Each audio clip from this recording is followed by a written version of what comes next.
Tingles with flyby. Daily ASMR videos.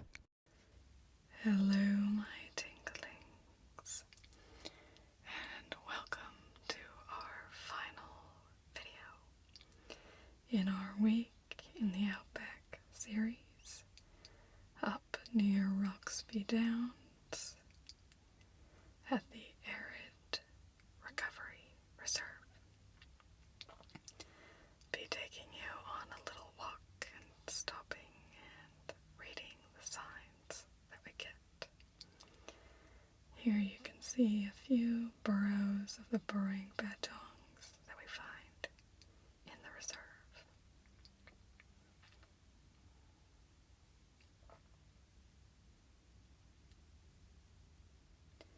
This self-guided walk takes you through some of the fascinating habitats that make the Arid Zone such a special place. At the end of the walk is a viewing platform with information about the species and animals that live in the reserve. So you can see there's actually quite a few burrows along these paths. There's not a proliferation of predators in here, so they are quite numerous. The first part of the walk passes through a small clump of acacia shrubs. The dominant species of plant in this habitat is the umbrella bush. The thick vegetation here provides excellent habitat for some of the local birds. There's a variety of birds that you can see around here. It's actually quite a dry year, so there aren't as many birds as normal, but are still quite a number of birds. Oh, you can see a little bit of that sunset in the background. So gorgeous because the sky is just open and you can see everything. Had such an amazing week here. Been really good.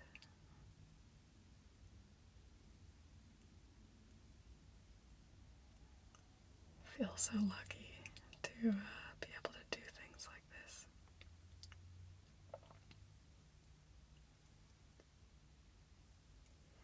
The mulga tree is the dominant species here. These seedlings are eaten by rabbits, so most of these trees are adults. Rabbits were eradicated from the area in December 1990, so young mulgas should now survive to maturity. The wood is beautiful red color with lighter hardwood and is sometimes used in making ornaments. The seeds were also ground and eaten by early Aboriginal people. In this area are 4 native species of mistletoe growing on trees. Mistletoe produces edible red or orange fruits, which are eaten and dispersed by mistletoe birds.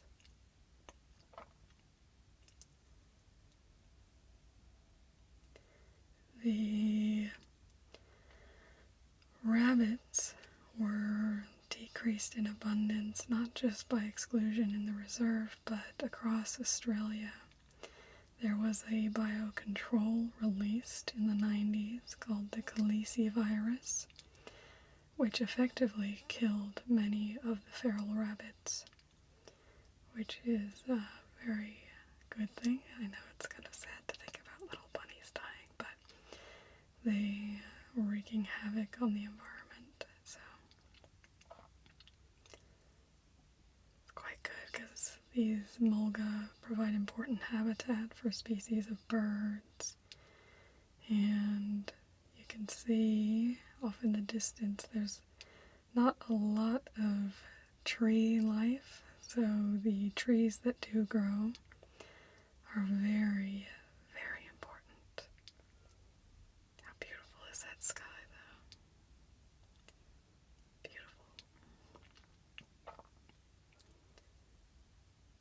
I think we're gonna have a really nice sunset.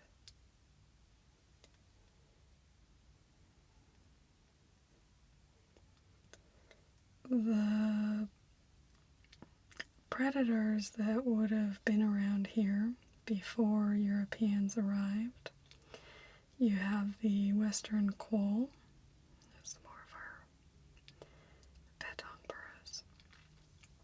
You have the western quoll, but also the dingo.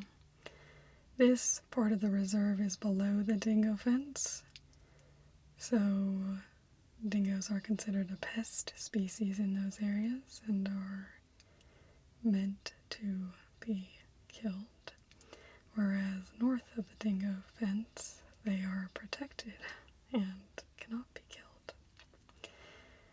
And so that's part of the way that the native populations were kept under control, whereas now our betongs are a bit too numerous because they don't have a natural predator.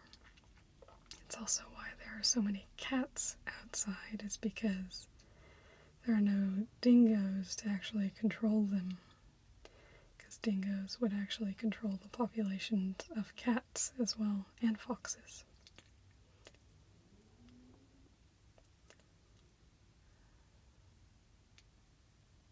I think I might have just missed a sign.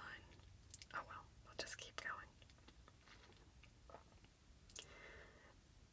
But this reserve you have kind of two parts. You have the dunes, which that ahead of us, besides my janky camera work, is a dune, and we're on the swale, which is the part in between the dunes.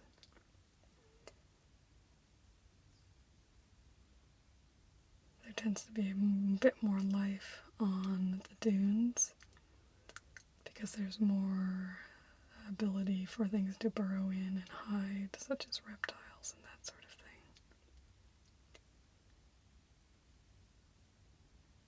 These are chenopod's here. Sheep actually graze on these. It's a salt bush.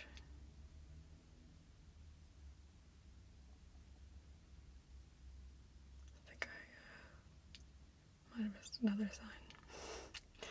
Forgive me. I'm not doing perfection here. So yeah, chenopod's make really good salt bush lamb. So, but part of the problem with sheep is that they are hooved, and their hooves can break up the lichen crusts, which hold the structure of the soil together. So that can be a bit of an issue.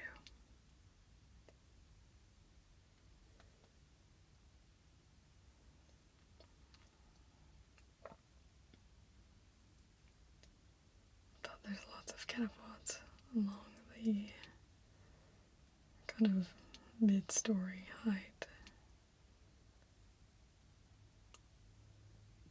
Because in vegetation you have the canopy, which is your kind of top level, then your mid-story, which is that kind of up to your waist, well, kind of up to head height level, and then your ground cover is right at ground level, which we don't have a ton of ground cover here.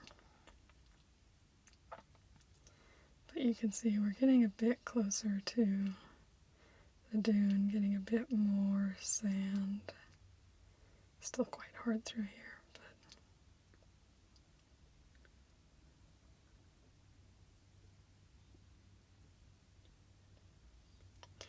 the longitudinal sand dunes run east-west in this area and derive their distinctive orange color through oxidation of iron minerals.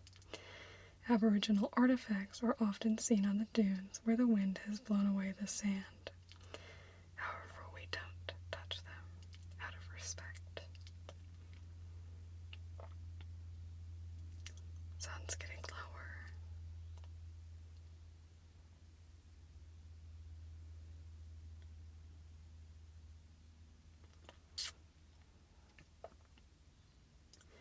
Up here we have a nest. This is quite a small nest. It's most likely actually a spider nest. You do get little zebra finches here too, but it's probably still a bit small for a zebra finch. So, it's kind of cool.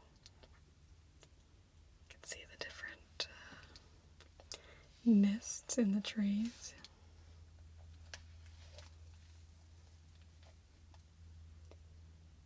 That sunset is looking amazing.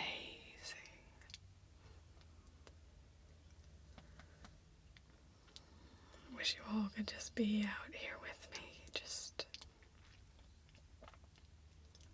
walking quietly, enjoying a beautiful sunset.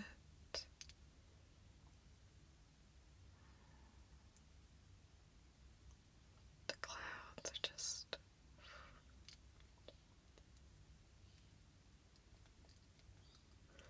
the camera doesn't quite pick up the full amount of color. It's really beautiful.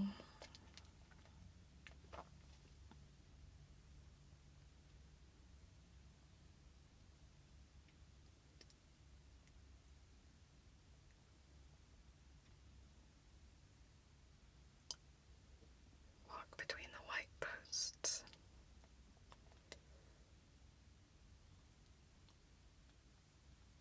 But you can see little kinnipods, also some kind of tufts of grass over there on the left.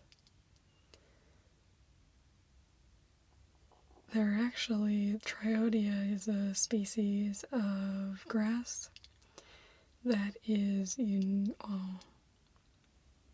there's a type of, I'm not sure if it is only Triodia that's unique to Australia or what the deal is. But I should probably read this. The annual rainfall here is only 160 millimeters. There is no permanent water, creeks, or rivers in this area. Rainwater drains internally into clay pans and vegetated gillias. Small carnival marsupials such as donarts and planigales inhabit the dry cracks in the gillias. Shield shrimps hatch in the clay pans. Then we also have some frogs that actually burrow under and just burrow until the rains come. It's kind of crazy. And there we have more beautiful sunset. I feel like I could probably just point the camera at the sun and that would be pretty beautiful. But I do want to show you some of the reserve. I know I haven't shown you a lot around here. It's because I've been busy doing work. I would have liked to show you the pitfall traps, but maybe another time.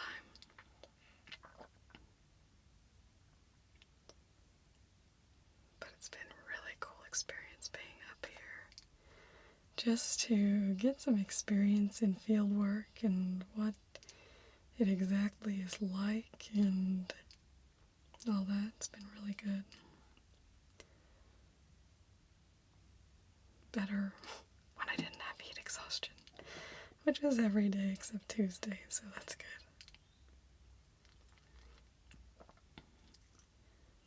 So coming up on the cat. This is a cat enclosure where research was conducted to design an effective cat-proof fence. The enclosure was built by the Friends of the Arid Recovery Project, and feral cats were placed within the enclosure to study their response to the fence. Over 30 cats were tested in the enclosure with modification made after each escape. The main enclosure fence was modified on the final cat-proof design. I might have to try and show you the fence a bit closer up. You can kind of see different things. It's a bit hard to see here, but it's got a little bit of a floppy top. Sunset is gorgeous. There's a fence over that way, but you can barely see it right now. So they have been effective at keeping cats out of the reserve. So that's very good.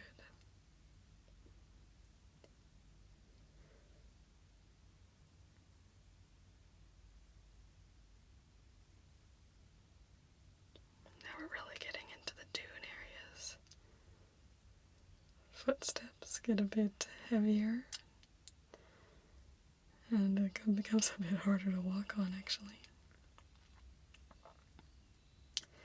Below the surface, there are no rock crevices and few trees for animals to shelter from the intense heat of summer. Many animals dig burrows or live underground to avoid predation and to escape heat and moisture loss. Burrowing bettongs, the only member of the macropod family, which is the kangaroos, who actually make burrows, dig their own burrows. You also have bilbies who dig burrows. They're amazing. There's also bilbies in here, but I haven't seen any. My lab would be very jealous if I had. But we saw some plains rats and stick nest rats and bettongs, so that was pretty good.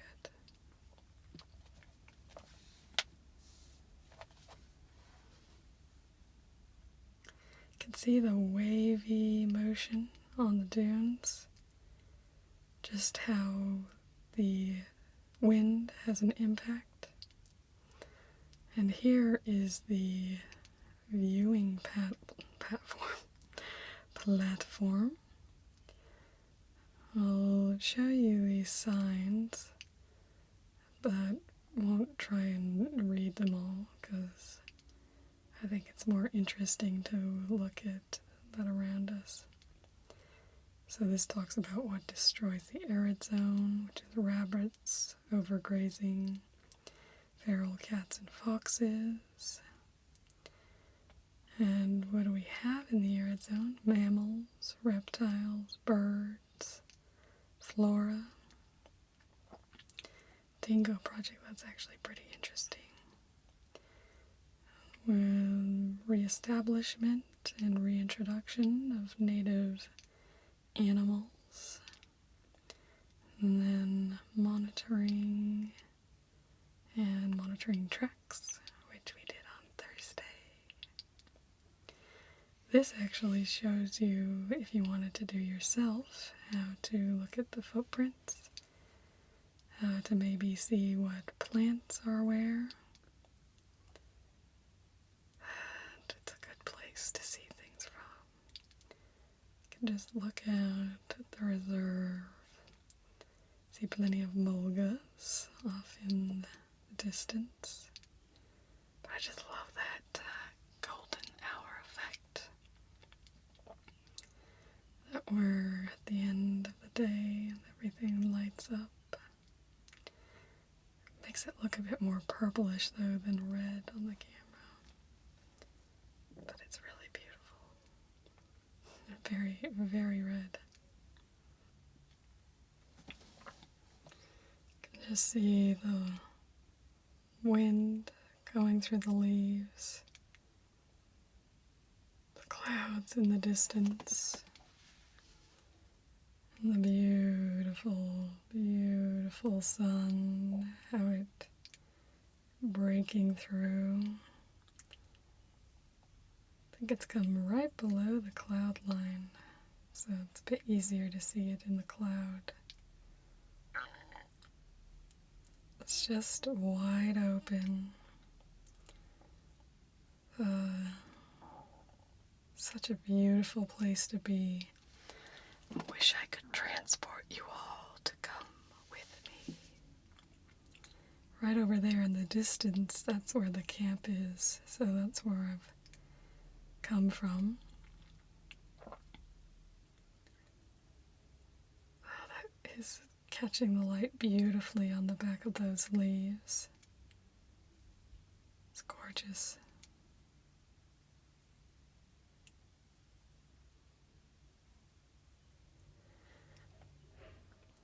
The fence is out. If you see the road, the fence is along there. You can see that car as well. And you can see all the foot steps in the dunes.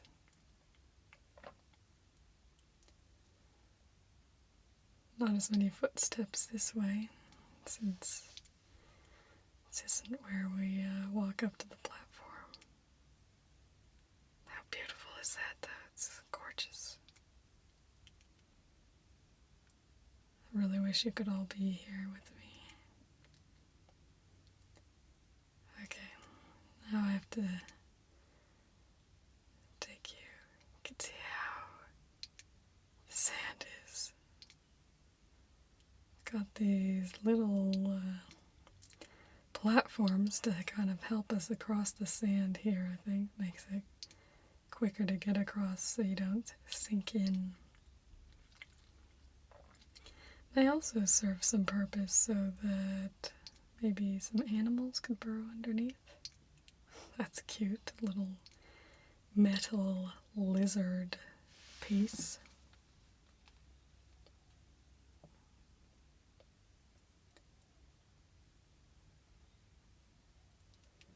And starting to see a change. That's the road. Do not touch the fence, it is electric. The cat, fox, and rabbit-proof fence in front of you encloses the 14 square kilometer main enclosure that has been completely free of those feral animals since 1998. The total area which has been fenced is 60 square kilometers.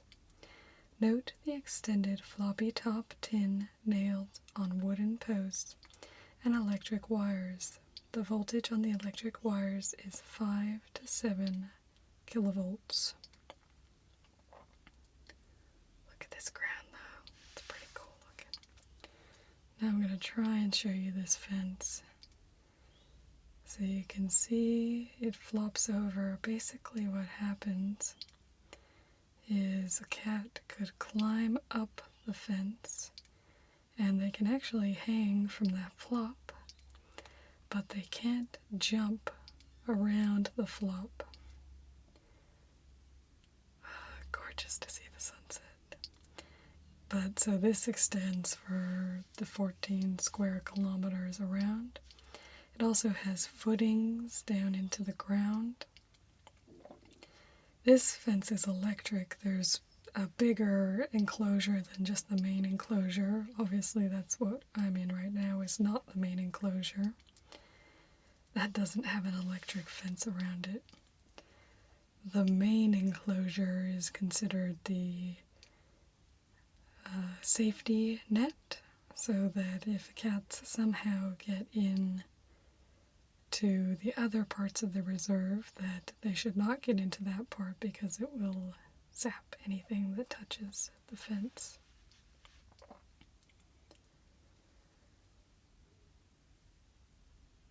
They're also doing projects in here to try and selectively breed the animals up in some of the northern enclosures, where they're trying to expose them to limited numbers of feral cats so that hopefully they can learn to deal with them and adapt to them so that they won't just all die to them. And I think they're having some success with that.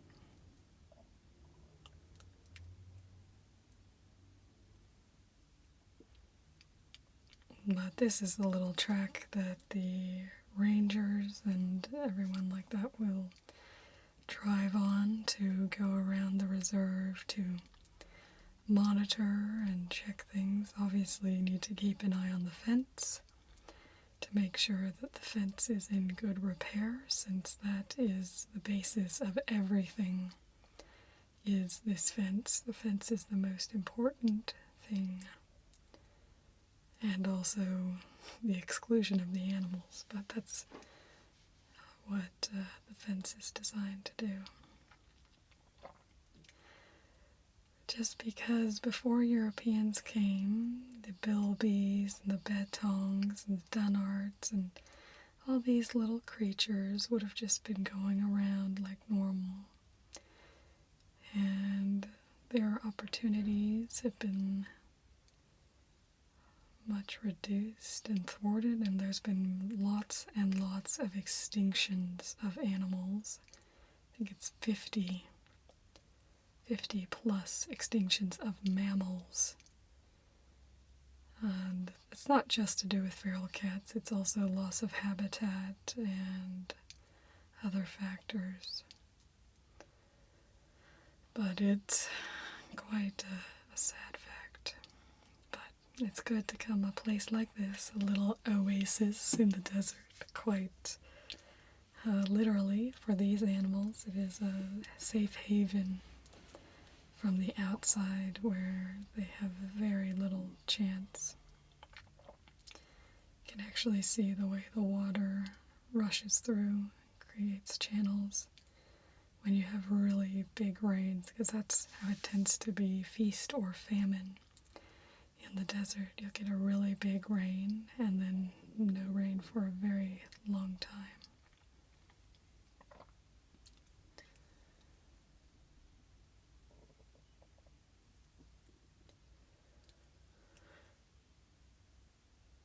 Sunset is looking amazing. You can see it through that lovely floppy top fence. But try and get it from a bit further back for us too. You're at the road. A bit further down the road. Sky is just so beautiful. It's hard to capture it all in just 1920 by 1080. Come back even further, you can see more.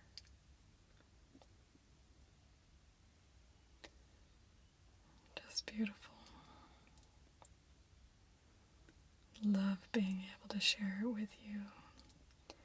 My tinglings.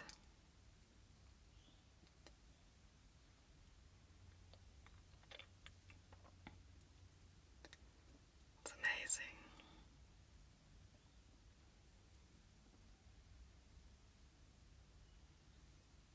amazing. Just beautiful.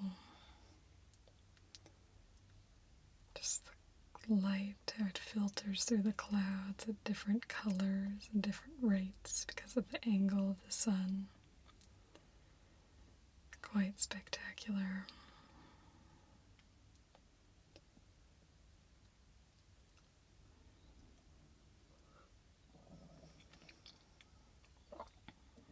So we're actually right near the gate here. You can see there's a little wedge-tailed eagle kind of scarecrow.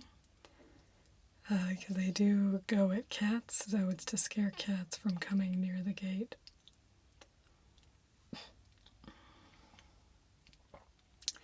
So I'll try and actually show you the gate and how it works. It's pretty simple, but you can see that I even have that floppy top mesh on the gate. The mesh is bunny proof, so it's small enough that bunnies can't get through. So just lift up, you gotta give it a nice pull, and just put it over here. This thing moves over like that, holds the gate in place, and we can head on back to civilization. So I will see you again tomorrow, my tinglings, with the normal video. Goodbye. If you're still awake, thank you for watching this video. Hit the subscribe button down below so that you can be the first to see tomorrow's ASMR video.